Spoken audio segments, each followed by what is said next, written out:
Good Tuesday morning, another quiet morning out there with a very nice sunrise, just some high thin cirrus clouds out there this morning. Here's a great picture from one of our meteorologists here.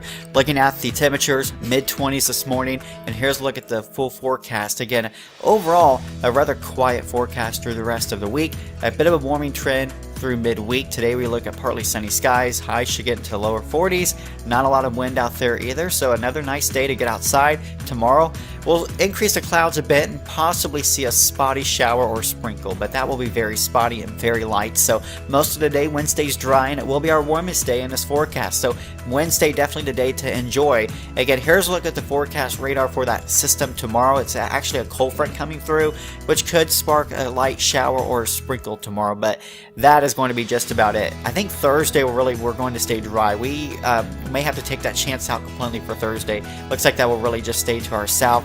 Maybe a light wintry mix, but definitely colder Thursday. Behind that cold front on Wednesday, we will get colder for Thursday. And then as we go into Friday and Saturday, another system will come in Friday night and bring the chance of maybe a light shower, going over to some light snow on Saturday. Otherwise, the bigger story will be colder temperatures as we go into early next week. Maybe a chance of some light snow Sunday. It looks like right now the main chances will stay down to our south. So enjoy the nice weather, the sunshine today. Thanks for watching. Have a great day.